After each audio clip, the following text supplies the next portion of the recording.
تو فرمایا نہیں ایک شرط اور ہے۔ عرض کی حضور وہ کون سی شرط ہے؟ وہ کون سی شرط ہے؟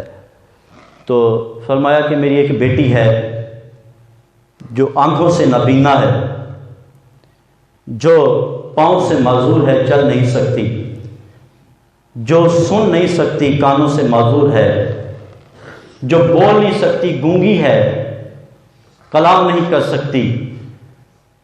تو کہا حضور اگر میں یہ بھی قبول کروں تو معافی مل جائے گی؟ وہ ایک سیب کی خطا۔ آج ہم حلال حرام میں فرق نہیں کرتے، وہ اللہ والوں کی طریقے کو دیکھیں۔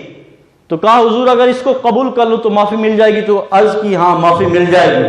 تو فرمایا کہ مجھے یہ نکاح قبول ہے۔ نکاح ہو گیا، اور ابو صالح جب حجرہ عروسی میں گئے تو وہاں پہ جب گئے تو تیزی سے دوڑے، اتنے تیزی سے دوڑے کہ زخمی ہو گئے، اور پاس ہی عبداللہ سومی کھڑے تھے۔ کہا کہ بیٹا کیا ہوا؟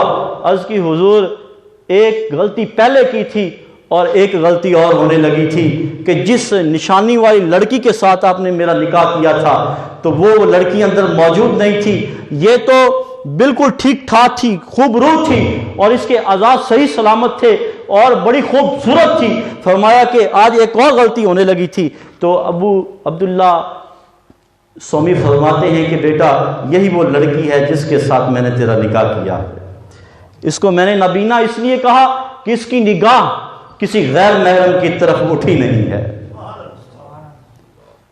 اس کو میں نے گونگا اس لیے کہا کہ اس کی زبان سے نکلا ہوا کوئی لفظ کسی غیر محرم نے سنا نہیں ہے۔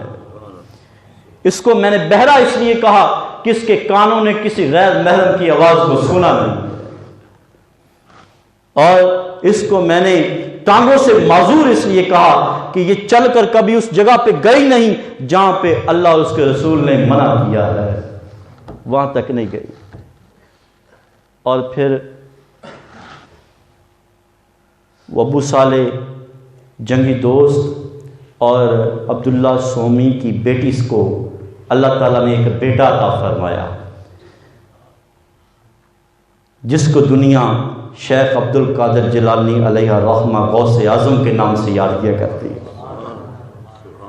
جس کا باپ اتنا متقی ہو، ایک غلطی کی خاطر 12 سال تک وہ خدمت کرتے رہے اور باپ کی گوڈی کرتے رہے، اور جس کی ماں اتنی متقیہ ہو کہ جس کے کانوں نے کسی غیر محرم کی آواز کو نہ سنا ہو، جس کی کلام کیے ہو کو کسی غیر محرم نے نہ سنا ہو، اور جس کے قدم وہاں پہ چل کر نہ گئے ہوں کہ جس سے اللہ اور رسول نے جہاں پہ جانے سے منع کیا ہے، اور جس کی آنکھوں نے کسی غیر محرم کو دیکھا نہ ہو، جس کا باپ بھی متقی ہو اور جس کی ماں بھی متقیہ ہو، اور یہ حال ہو، تو پھر بیٹے بھی غوث اعظم علیہ الرحمہ جیسے پیدا ہوا کرتے ہیں۔ اور